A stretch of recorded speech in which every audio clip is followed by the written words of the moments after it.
Choosing a university is one of the most important choices you'll ever make. It radically changes or influences the path your life will take, as well as your relationship and your career. But before choosing a university, I'm privileged enough to be facing an even tougher or more important decision. Where I want to go to university, as in what country I want to study in. If you're facing the same dilemma, stay here and I'll walk us through what questions to ask and how I made a decision and how that might help you. Hey everybody, welcome back. For those of you who don't know me, my name is Emiliano. I'm an IB graduate and I'm a few months into my gap year. Now next year, I'm gonna study medicine, although the question remains whether I'll do it abroad or here in Mexico. If I do go abroad, the question will become where? Where is abroad? What country? So that's what I'm more or less planning to deconstruct today. Let's see where this takes us. Let me preface this by saying that, as most of you already know if you've been following the channel, and if you don't, you definitely should, so do subscribe. But if you have, you know that I want to study medicine. Now the question is whether I do it abroad or in Mexico. Now abroad is a big category. It can involve a lot of countries, which in my case, it kind of does. So before moving into the abroad versus at home debate, I'm gonna walk us through the countries I eliminated and the countries I'm considering and why. Now to narrow down the word abroad, I've already chosen 6 countries that I had been considering. Which are these countries? They're the Netherlands, the UK, the US, Mexico, Canada, and Italy. Let's dive into each one of these countries and see why or why not I'm gonna be applying there or pursuing a university spot in that specific country.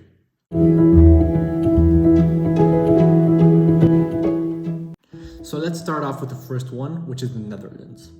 Why was I considering it?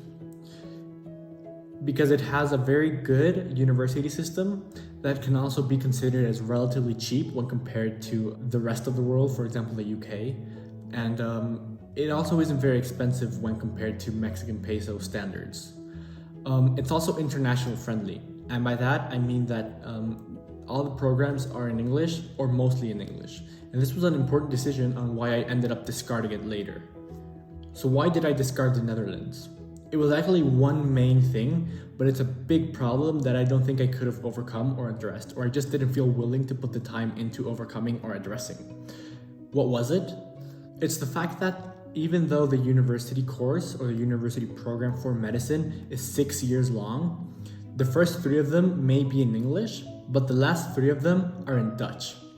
And in my opinion, there's a huge gap between English and Spanish or Dutch, and I don't feel I could have been able to pick it up and be able to manage it confidently enough to be able to A, learn in Dutch, like medical terms and stuff, and B, talk to patients or hospital staff or anybody basically in Dutch. So it was basically just the fact that I don't speak Dutch, and I don't think 3 years is enough for me to learn Dutch, enough for me to be considered fluent. That was the main and basically the only problem with the Netherlands, but it was big enough for me to actually scrap it completely from my list.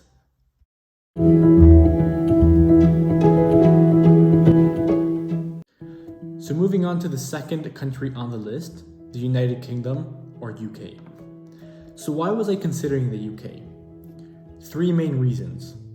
They have excellent universities. The language is in English, and so are the courses 100%.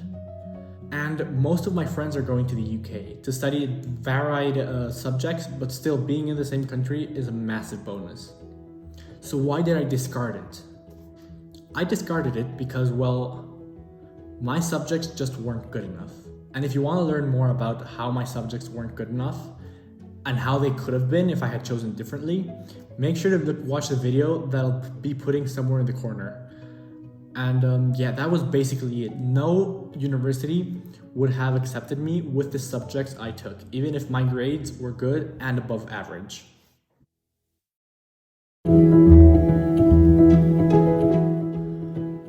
So moving on to the third country, the United States. So why the US? I mean, it might be obvious, right? They have the best medical schools in the world, as well as the best universities. Their medical system, although private, is leading when it comes to investigation, research, and things like that. So why not the US? These two might be obvious, and I'll list them in really no particular order. First of all, the political climate isn't to my liking. Now, even post-election, I still wouldn't really feel at ease moving to the United States, to be honest. Secondly, because of the liberal arts thing, you do 4 years of an undergraduate, whatever you want, and then 4 years of medical school. So this is 8 years versus 6 years in Europe or in Mexico.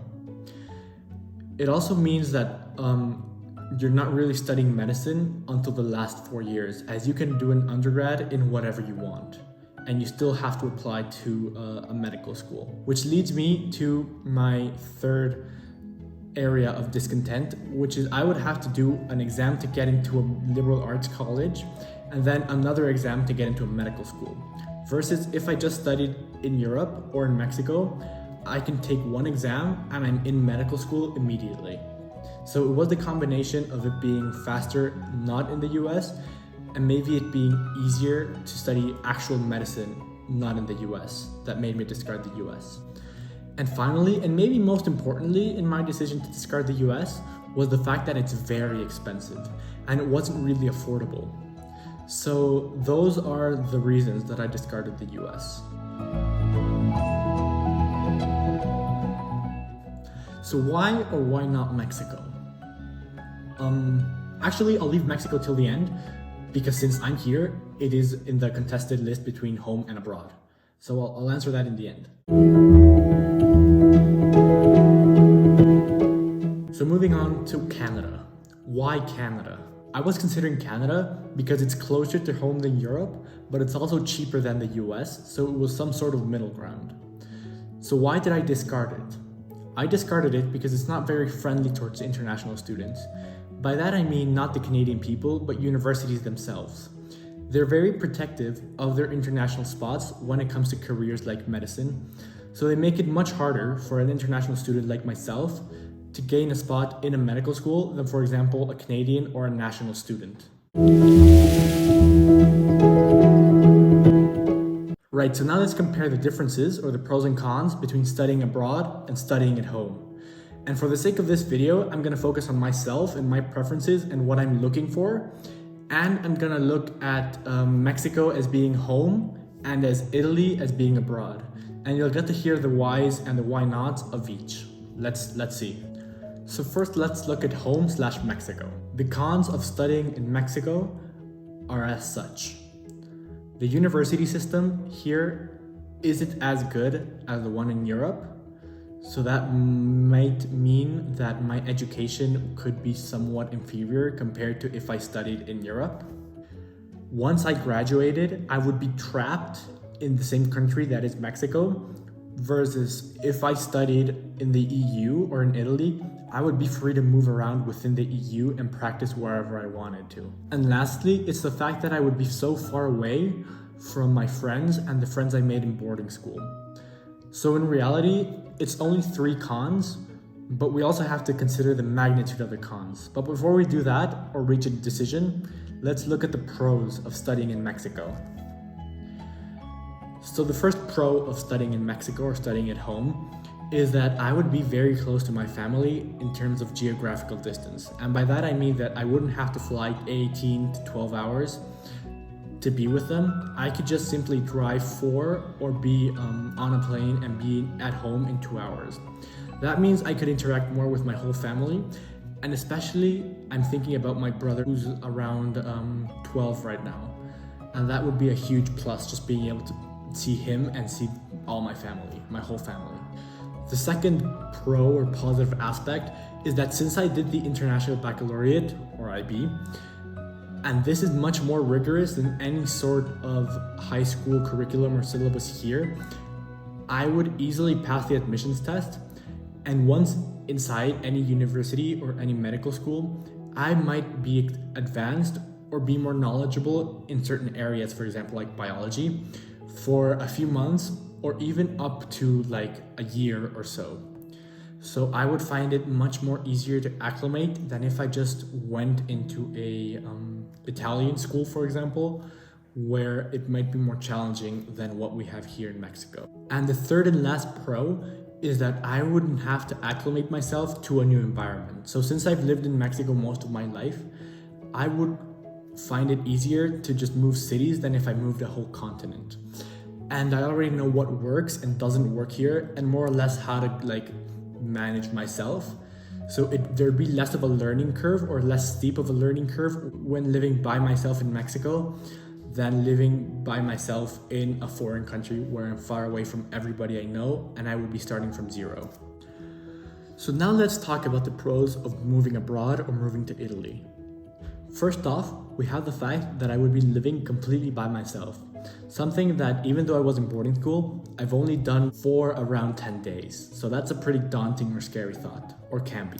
Secondly, is that I would have to study and learn Italian in 3 years for me to be fluent and then be able to interact with patients while in Italy. So I have 3 years, which isn't a lot of time when it comes to becoming fluent in a foreign language. Which isn't the case if I stayed in Mexico, because everything is in Spanish and I'm fluent in Spanish. And the last and maybe biggest con is the fact that I would be so far away from my family, and especially from my brother, right? Because I'd be 7 hours apart in terms of time difference and 18 to 12 hours in terms of actual flying. And in terms of cost, well, it's way more expensive to fly to Europe than to fly to another state in Mexico.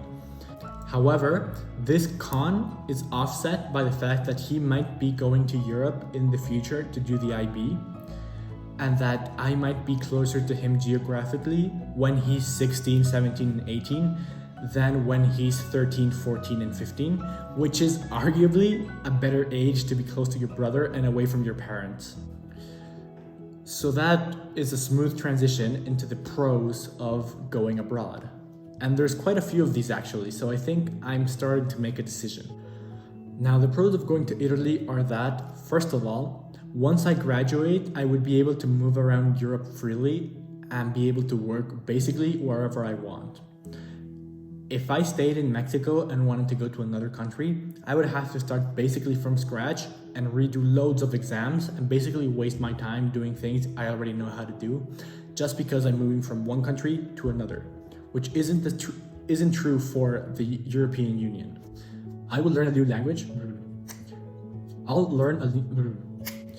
will learn a new language, and I'll reap the benefits that really implies and brings. I mean, who doesn't want to learn a new language, right? So instead of knowing just English and Spanish, I would know Italian, English, and Spanish, and that could make a lot of difference in my life. I'll receive a better education in Europe than I would if I stay in Mexico. Now, that's not to say that Mexico has a bad education system or that university here is bad. It's just that in Italy or in Europe, it is or can be way better.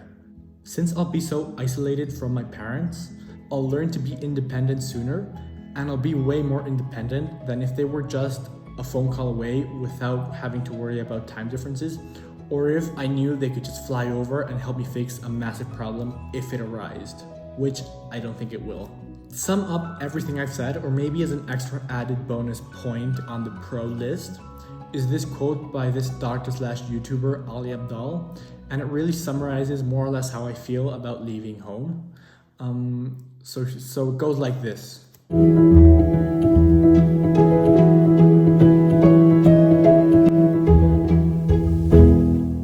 So to summarize what I've said or what I've concluded, I am looking to study abroad, mostly in Italy, although I will be diversifying my applications to other countries and other universities to make sure that I do get into a university in Europe. At the same time, I will be most likely applying to 2 or 3 universities here in Mexico, so I don't have to take another gap year when I really don't want that to happen. And if I had to summarize my desire or why I want to study abroad, It would be summarized by Ali Abdal's quote regarding me wanting to expand my area of serendipity and of me wanting to have more things, positive things, happen to me and make things, positive things happen around me as well. If you enjoyed this video and it helped you or brought value to you, make sure to hit the like and the subscribe button. I really appreciate it. Also, if you want to follow me on social media, I'll leave the links in the description for my Instagram and my Twitter.